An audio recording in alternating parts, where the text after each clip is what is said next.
Social মিডিয়ায় তিনি একটা পোস্ট দিয়েছে। এখনো আমরা ফাইন্যান্স ডিপার্টমেন্টের মেমোটা পাইনি। এই পোস্টটা দিতে বাধ্য তিনি হয়েছেন, তার কারণ তৃণমূল কর্মচারী ফেডারেশন যেটা, তার একটা বড় অংশ, তাদের সাপোর্ট না থাকলে এত বড় ধর্মঘট হতো না। কর্মচারীদের তাদের নিজেদের অধিকার নিজেদের প্রতিষ্ঠা করতে হবে, কেউ পাইয়ে দিতে পারবে না। মুখ্যমন্ত্রী সবসময়তেই কিছু একটা ছলচতুরি করার, এটাই ওনার বরাবরের রাজনীতি। সমস্যাটা কোন জায়গাটা? সমস্যাটা হলো আইনটা যে মানে তার কাছে আইনি লড়াইয়ের প্রতিষ্ঠা। এ তৃণমূল তো আইনই মানে না। ওস্তাদের মার হয় শেষ রাতে, শেষ সময় গিয়ে এনারাও কিন্তু লড়াইটা দিয়েছেন, লড়াইয়ের মতন লড়াই দিয়েছেন। শোকজ নিয়ে, আবারও বলছি, শোকজ নিয়ে ভয় পাবেন না। হ্যাঁ, একদিনের মাইনে কাটার ক্ষমতা সরকারের আছে। এও আপনাদেরকে আমি জানিয়ে রাখি আপনাদের মাধ্যমে, যে এই নোটিফিকেশন নিয়েও যদি প্রয়োজন পড়ে, যদি দেখি সরকার বাড়াবাড়ি করছে, এটা নিয়েও আদালতে যাওয়া হবে। লড়ো। যে কটা হেডমাস্টার শোকজ করছে তার যোগজের জবাব তো শোকজের জবাবে যাবে, সেই হেডমাস্টারগুলোকেও ছেড়ে দেওয়া হবে না। যদি সমস্ত কর্মচারী এক হয়ে যায়, সরকার পারবে? আপনি বলুন তো। সমস্ত কর্মচারী যদি পশ্চিমবাংলার, ধরুন সারা পশ্চিমবাংলায় 7 লাখ 7.5 লাখ কর্মচারী আছে, কেউ কাজ করবো না বলছে, সবাইকে সাসপেন্ড করে দেবে। এই যে ধরুন যারা আজকে এসএসসি বা যারা বঞ্চিত ছাত্র, সব পক্ষ এক হয়ে নামুক না দিক, সব পক্ষ এক হয়ে বিভেদ ভুলে নামতে হবে। আবারও বলছি, করে দেখানোর পালা আসছে। বাঙালিরা যে লড়তে পারে প্রমাণ করবেন কবে? এবারই প্রমাণ করতে হবে। প্রমাণ করার জায়গা থাকতে হবে যে বাঙালিরা কিছু করতে পারে। ঘুমিয়ে পড়া বাঙালি, তাদেরকে তো প্রমাণ করতে হবে। পুলিশ আমাদের সমর্থন করেছে, কি বলবেন? ভূমিকা একটা মানুষের আছে, দুটো মানুষের আছে এরকম না, সারা রাজ্য জুড়ে মানুষের ভূমিকা আছে, বিরোধী দলনেতারও ভূমিকা আছে। এটা তো অস্বীকার করার জায়গা নেই। তিনি বলেছিলেন রাজনৈতিক চিন্তাধারার বাইরে গিয়ে, রাজনৈতিক ব্যানার ছেড়ে মানুষের জন্য তিনি সাপোর্ট দেবেন, এবং তিনি দিয়েওছেন, এটা অস্বীকার করার জায়গা। বিকাশবাবু দিনের পর দিন, রাতের পর রাত নিরলস পরিশ্রম করে গেছে, এটা কি করে অস্বীকার করবে? স্যার, অবশেষে মমতা বন্দ্যোপাধ্যায় মানলেন, এবার কি কর্মচারীদের জয় বলা যেতে পারে? সোশ্যাল মিডিয়ায় তিনি একটা পোস্ট দিয়েছেন। এখনো আমরা ফাইন্যান্স ডিপার্টমেন্টের মেমোটা পাইনি। এই পোস্টটা দিতে বাধ্য তিনি হয়েছেন, তার কারণ আপনারা দেখেছেন 13 তারিখ বিভেদ ভুলে সবাই এক হয়েছে। পুরো পশ্চিমবাংলা যত কর্মচারী রয়েছেন, যত পেনশন হোল্ডাররা রয়েছেন, তারা বিভেদ ভুলে এক হয়েছে। দলমত নির্বিশেষে তারা এক হয়েছে। এবং তৃণমূল কর্মচারী ফেডারেশন যেটা, তার একটা বড় অংশ, তাদের সাপোর্ট না থাকলে এত বড় ধর্মঘট হতো না। তৃণমূলের সাপোর্ট না থাকলে অবশ্যই আছে, কারণ যারা কর্মচারী ফেডারেশন, আমি তো জানি তারা নিজেরাও বঞ্চিত, তারা তাদের অধিকার থেকেও বঞ্চিত। সেই সাপোর্ট যদি না হতো, তাহলে এত বড় ধর্মঘট পশ্চিমবাংলা কোনোদিন সরকারি অফিসারদের দিয়ে দেখেনি। 1970 সালে 60 সালে দেখে থাকতে পারে, পুলিশ বিক্ষোভ হয়েছিল পশ্চিমবাংলায়, দেখে রিসেন্ট কালে সেটা হয়। কারণ প্রতিটা স্তরে, গ্রুপ ডি থেকে আর গ্রুপ বি, যেগুলো West Bengal cadre, IAS cadre, এরা সবাই বঞ্চিত, এরা সবাই বঞ্চিত, হিউজ পোর্শন বঞ্চিত। তারা এটা বুঝতে পেরেছেন যে তাদের অধিকারটা ধ্বংস হয়ে গেছে। আদালতে রায় দিয়েছে, সুপ্রিম কোর্ট রায় দিয়েছে, আইনি অধিকার প্রতিষ্ঠা হয়েছে, আইনে প্রতিষ্ঠা হয়েছে। আমি বারবারই আপনাদের চ্যানেলে বলেছি, কর্মচারীদের তাদের নিজেদের অধিকার নিজেদের প্রতিষ্ঠা করতে হবে, কেউ পাইয়ে দিতে পারবে না। সেইটা তারা দেখাতে পেরেছিলেন 13 তারিখে, এবং সাকসেসফুলি সারা রাজ্য জুড়ে হয়েছে। এবং তার জন্য তৃণমূলকে গুন্ডা বাহিনী নামাতে হয়েছে। এই যে পূর্ব মেদিনীপুরে 12 জনকে পুলিশ অ্যারেস্ট করেছে, পূর্ব মেদিনীপুরে কোঅর্ডিনেশন কমিটির, তাদেরকে ধন্যবাদ জানাই যারা অ্যারেস্ট হয়েছিলেন, পরবর্তীকালে বেরিয়ে এসেছেন। রানাঘাটে, সিউড়িতে সংগ্রামী যৌথ মঞ্চের কর্মীদের বেধড়ক মারা হয়েছে। এই যে আপনার খাদ্য ভবনে সংগ্রামী যৌথ মঞ্চের একজনকে ফেলে পেটানো হয়েছে। এইসব মানুষদেরও কিন্তু যথেষ্ট পরিমাণ তাদের ভূমিকা রয়েছে।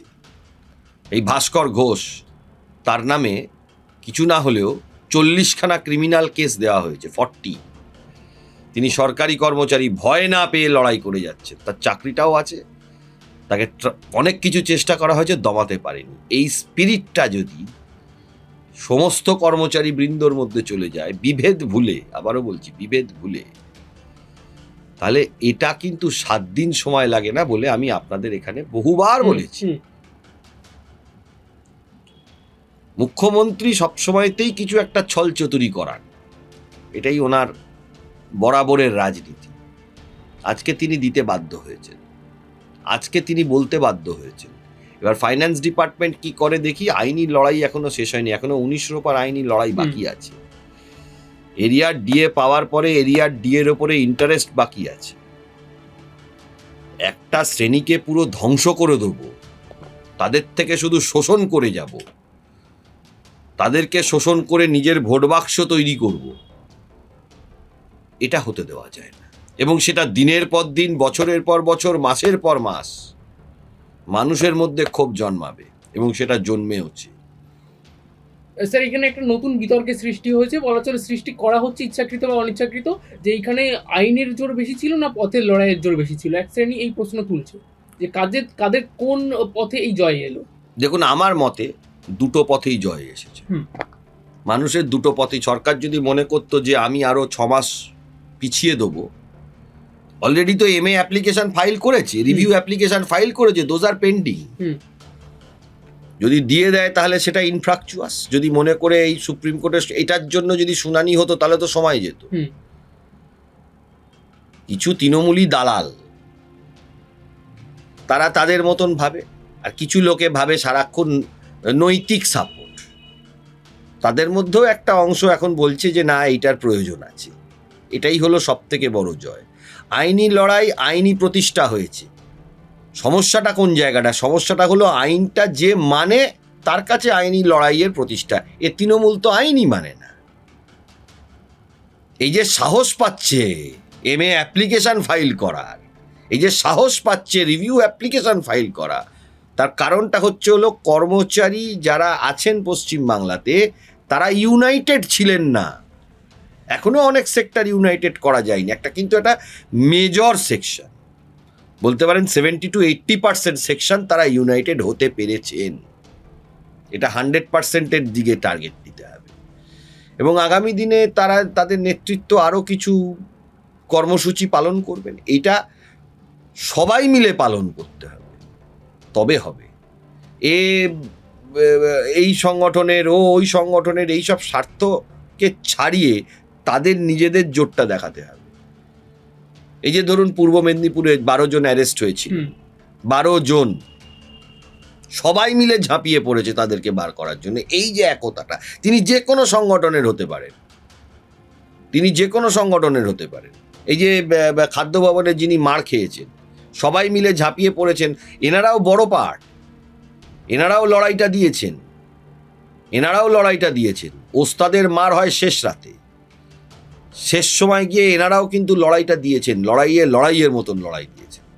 স্যার, বিভিন্ন জায়গায় দেখা যাচ্ছে হেডমাস্টার তার অন্যান্য শিক্ষক শিক্ষিকা এবং বিভিন্ন কর্মীদের শোকজ নোটিশ পাঠানো হচ্ছে। দেখুন, এইসব শোকজ নোটিশে কিছুই হবে না, আমরা কিছুদিন পরেই মামলা করব। আমার প্রশ্ন, এই হেড স্যার গুলো এরা কোন ধরনের? দেখুন, তাদেরকে বলেছে, তারা পাঠাচ্ছে। এই হেড স্যারের কি শোকজ দেওয়ার এখতিয়ার আছে নাকি? হেড স্যারকে যখন আমরা আবার কোর্টে টানবো, তো শুধু হেড স্যারকে কেউ হেডমাস্টার বলে টানবো না, যদি প্রয়োজন হয় তাদের নামে ইন পার্সেন্ট পার্টি করে টানবো। নিজের মামলা নিজে লড়ো, এই শোকজের কোনো মূল্য আছে নাকি? এইরকম দেখুন হবে। এগুলোকে কেউ ভয় পেয়ে গেলে কিন্তু চলবে না, আমরা এটা নিয়ে লড়বো। আমাদের যে এই যে আমরা যারা কর্মচারীদের পাশে দাঁড়াবো বলেছি, সমস্ত কর্মচারীদের পাশে আমরা দাঁড়াবো, এবং আমাদের আইনজীবীদের মধ্যে এবং আইনজীবী আছেন যারা ভালো মতো লড়াই করতে পারেন, আমরাও ভালো মতো লড়াই করব।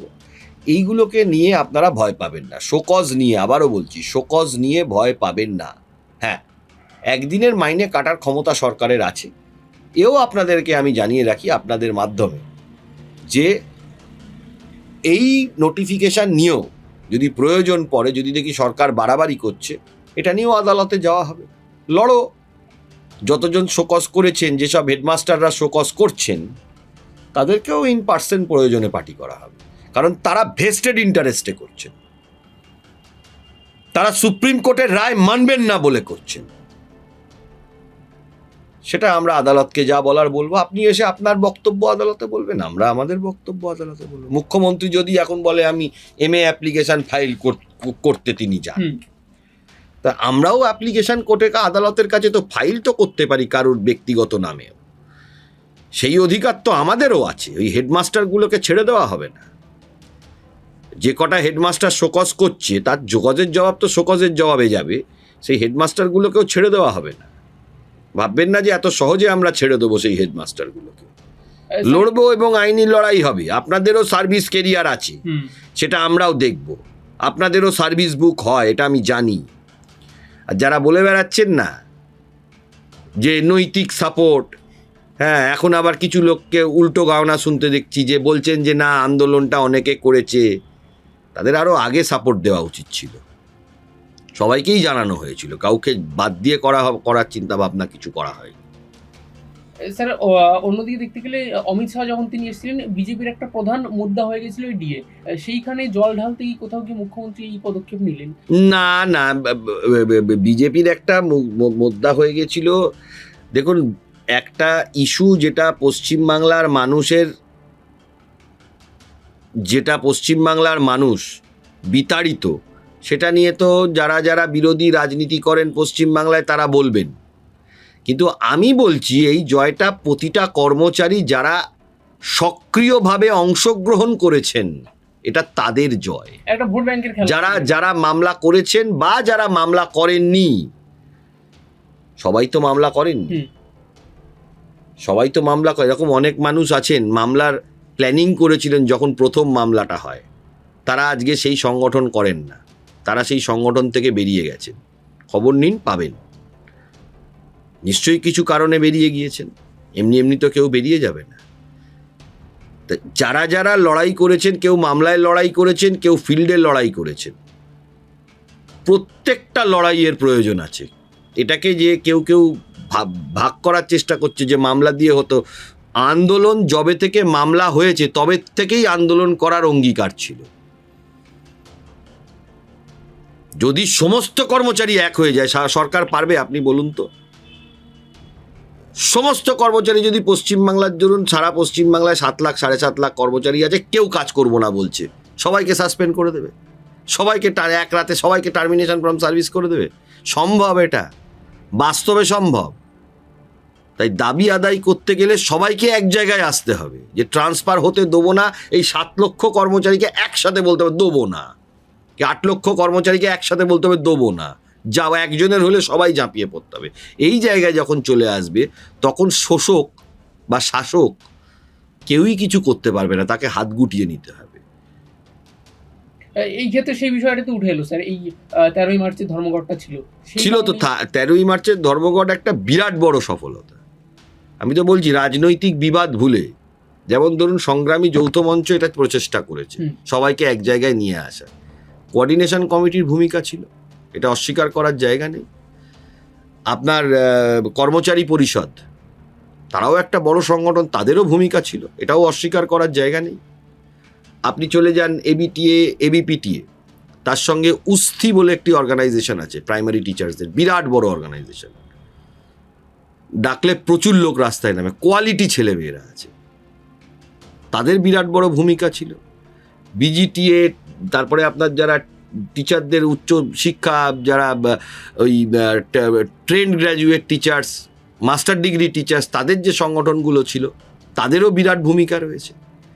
ভূমিকাগুলো সবাইকে সব জায়গায় এক করার যে প্রচেষ্টা, সবাইকে জাগিয়ে তোলার যে প্রচেষ্টা, যেরকম ধরুন পঞ্চায়েতের যে কোঅর্ডিনেশন কমিটির যে সংগঠনগুলো রয়েছে তারা নেমেছে, মিউনিসিপ্যালিটির যারা সংগঠনগুলো রয়েছে তারা নেমেছে।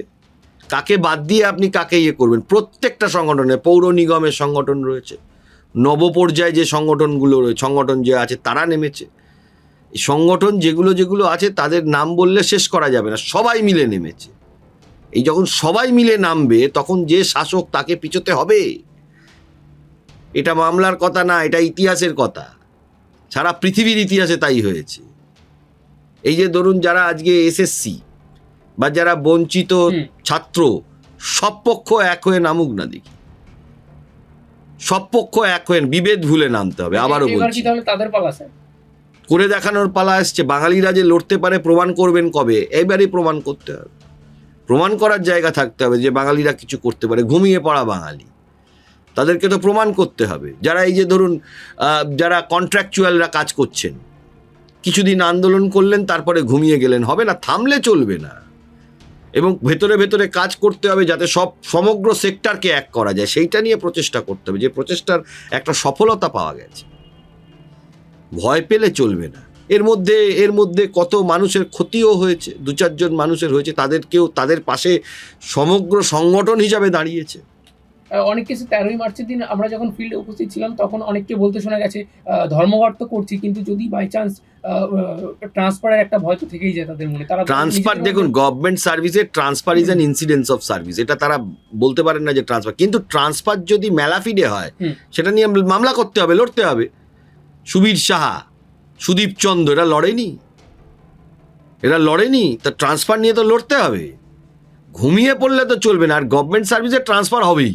আপনি পশ্চিমবাংলায় সার্ভিস নিয়েছেন মানে দার্জিলিং থেকে সুন্দরবন, এটা আপনাকে যখন জবে থেকে আপনার সার্ভিস এসছে সেইটা থেকে ইয়ে করে, সেইটা যদি আপনাদের মধ্যে সেই ভয় ঢুকে যায় তাহলে তো আপনাদের দাবি আপনারা তখন তো আপনাকে শাসক চালিয়ে যাবে, আপনাকে চালাতে হবে। সেই জায়গা তৈরি করতে গেলে নিজেদের ইউনিটি তৈরি করতে হবে, এবং সেই ইউনিটি তৈরি হয়েছে। পুলিশ আমাদের সমর্থন করেছে, কি বলবেন আপনি? পুলিশ মানে আমি কিন্তু যারা গ্রুপ ডি বা কনস্টেবল এই লেভেলের পুলিশ বলছি না, আমি কিন্তু আইপিএস অফিসারদের কথাও বলছি। একটা অংশ, সবাই না, সাপোর্ট করেছে আমাদের। দাবি ন্যায্য যদি হয়, আর যদি স্থির মনোভাব থাকে হবে। আর কিছু দালালও থাকবে, দালাল সব জায়গাতেই আছে। দেখুন, প্রতিটা মানুষের প্রচেষ্টা না থাকলে এই জিনিসটা হবে না। এটা প্রমাণিত সত্য, এটা অসত্য না। কেউ বলতে পারেন নীতিগত সাপোর্ট, অমুক সাপোর্ট, তুসুক সাপোর্ট, আবার হয়ে যাওয়ার পরে বলবেন যে না সবাইকে ধন্যবাদ জানাচ্ছি। এইসব কথার কোনো ভার্সি রাখে না। আন্দোলন জবে থেকে মামলা শুরু হয়েছিল তার আগে থেকেই আন্দোলনের পরিকল্পনা নিয়েই অনেক মানুষই নেমেছিলেন। যেমন ধরুন আমি একটা নাম বলবো, সুবীর সাহা, তিনি একদম শুরু থেকে ছিলেন। অনিরুদ্ধ দা, বয়স্ক মানুষটাকে দেখবেন, তিনিও কিন্তু একদম শুরুর দিকের মানুষ ছিলেন। প্রতিটা মানুষ, রমেন পান্ডে, এটা যখন মামলার রায় হয়ে গেল তারপরে আপনারা জানতে পারলেন। তো যারা শুরুর দিকে ছিল তাদের এটা বলা উচিত ছিল না? রমেন পান্ডেকেও তো সম্মান জানানো হয়েছে, তিনি আজকে নেই, কিন্তু শুরুটা তো তিনিও ছিলেন। সর্দার আমজাদ আলী ছিলেন, অনেকেই ছিলেন। এখন কেউ বলতে পারে যে আমরা নীতিগত সাপোর্ট আছে, না আমি একা করেছি, সে বলতে পারে। কিন্তু এখানে প্রচেষ্টা প্রতিটা মানুষের আছে, এবং ফিনিশিং যখন হলো তখন আপনি সারা রাজ্যের সমস্ত কর্মচারী প্রতিটা জায়গায় তাদের অ্যাক্টিভ পার্টিসিপেশনটাও ছিল। এই অ্যাক্টিভ পার্টিসিপেশনটা আপনাদের ধরে রাখতে হবে। এই অ্যাক্টিভ পার্টিসিপেশনটা আপনাকে আপনার ইন্টারেস্ট পাওয়ানোর জন্য ধরে রাখতে হবে, 2019 রোপার জন্য ধরে রাখতে হবে, নিজেদের ইউনিটির জন্য ধরে রাখতে হবে। এই অ্যাক্টিভ পার্টিসিপেশনটা আপনাদের নিজেদের ট্রান্সফার আটকানোর জন্য ধরে রাখতে হবে। কথায় কথায় তো আপনি মামলা এসে করতে পারবেন না। আদালতে এত মামলা শুনতে গেলে আদালতেরও তো সময় বেরিয়ে যাবে। ডিএ মামলা তো এত বছর চলেছে। এই অ্যাক্টিভ পার্টিসিপেশন, এই অ্যাক্টিভটা তো আইনেই আছে। নেগোসিয়েশন কথা বলে হয়, এটা তো আইনেই আছে, ওয়েস্ট বেঙ্গল সার্ভিস রুলেও আছে। স্ট্রাইকেরও যেমন প্রভিশন আছে সেরকম এটারও প্রভিশন আছে। কথা বলতেই পারে, তাতে তো কোনো বাধা নেই, আইনগত বাধা নেই। এমন জায়গা তৈরি করতে হবে যে প্রশাসন আপনার সাথে এসে কথা বলবে। আপনি প্রশাসনের কাছে সময় চাইলে প্রশাসন আপনাকে সময় দেবে, হবে না। আপনার ঐক্যতা এমন জায়গায় থাকতে হবে যেখানে প্রশাসন আপনাকে সময় দেবে। সেই জায়গা তৈরি করতে হবে, সেই জায়গা আসবে মানুষের মধ্যে। কারণ দেওয়ালে পিঠ থেকে গেলে, আপনি তো দেখুন না বিভিন্ন সরকারি অফিসে, আপনারাও তো 13 তারিখে ছিলেন, আইনের পথে যেমন চলতে হবে, আদালতেও মামলা করতে হবে, আদালতের লড়াইটাও যেরকম আইনের লড়াই দিতে হবে। বিকাশ রঞ্জন ভট্টাচার্য সিঙ্গেল বেঞ্চ থেকে সুপ্রিম কোর্ট বিনা পয়সায় খেটেছে, তো অস্বীকার করার জায়গা নেই। বিকাশবাবু এই মামলাটার জন্য নিজের, শুধু এই মামলা না, প্রচুর মামলায় তিনি দিনের পর দিন, বছরের পর বছর, মাসের পর মাস বিনা পয়সায় করেন। এটা সত্যি কথা, এটা কোনো মিথ্যে কথা না। সেরকমই কর্মচারীদেরও নিজেদের স্বার্থ ত্যাগ করে নিজেদের লড়াইটা নিজেদের দিতে হবে, এবং সেটা দিয়ে যায়। ভাস্কর ঘোষ আমি এক্সাম্পল বলছিলাম, 40টার কাছাকাছি তার ক্রিমিনাল কেস তার নামে হয়েছে, কিছু করতে পারে। আরো প্রচুর এক্সাম্পল এরকম আছে, প্রচুর এক্সাম্পল এরকম আছে। এবং প্রত্যেকটা মানুষেরই তার নিজস্ব ভূমিকা, যে যেখান থেকে পেরেছে সাহায্য করেছে, শুধু মামলাতে নয়। যেরকম বিরোধী দলনেতা, না বললে মিথ্যা কথা বলা হবে, তিনিও সাহায্য করেছেন, তার ভূমিকাও বিশাল। তিনি যেমন মামলায় সাহায্য করেছেন, তিনি বলেছিলেন, এবং লেফট বলুন, বিজেপি বলুন, যে এখানে কর্মচারীদের দাবি নিয়েই তারা পুরো সাপোর্ট দেবেন, দিয়েছেন। ভূমিকা একটা মানুষের আছে, দুটো মানুষের আছে এরকম না, সারা রাজ্য জুড়ে মানুষের ভূমিকা আছে, বিরোধী দলনেতারও ভূমিকা আছে, এটা তো অস্বীকার করার জায়গা নেই। তিনি বলেছিলেন রাজনৈতিক চিন্তাধারার বাইরে গিয়ে, রাজনৈতিক ব্যানার ছেড়ে মানুষের জন্য তিনি সাপোর্ট দেবেন, এবং তিনি দিয়েওছেন, এটা অস্বীকার করার জায়গা নেই। বিকাশবাবু দিনের পর দিন, রাতের পর রাত নিরলস পরিশ্রম করে গেছে, এটা কি করে অস্বীকার করবে না? তাই জন্য ভূমিকা একটা গ্রুপ ডি স্টাফেরও যেরকম আছে এখন এই মামলার ক্ষেত্রে, সেরকম আইনজীবীদের ভূমিকা রয়েছে। এবং সুপ্রিম কোর্টে আরও আইনজীবী ছিলেন, যেমন পাটওয়ালিয়া স্যার ছিলেন, যেরকম আপনার গোপাল সুব্রমণিয়াম নেতৃত্ব দিয়েছিলেন, তারপরে ধরুন আপনার করুণানন্দী ম্যাডাম ছিলেন, প্রত্যেকেই প্রত্যেকের চেষ্টা করেছেন। এই সম্মিলিত প্রচেষ্টা, যখন সমাজে কোনো সামাজিক কাজ হয় সমস্ত মানুষের জন্য, তখন সেই প্রচেষ্টাটা হলো সম্মিলিত প্রচেষ্টা, কারোর একা বা ব্যক্তির প্রচেষ্টায় এটা হয় না, এটা বাস্তব কথা। এবং সেই সম্মিলিত প্রচেষ্টাটা অর্গানাইজড করতে হবে, অর্গানাইজার ঠিকঠাক করতে হবে, অর্গানাইজ ঠিকঠাক করলে হবে।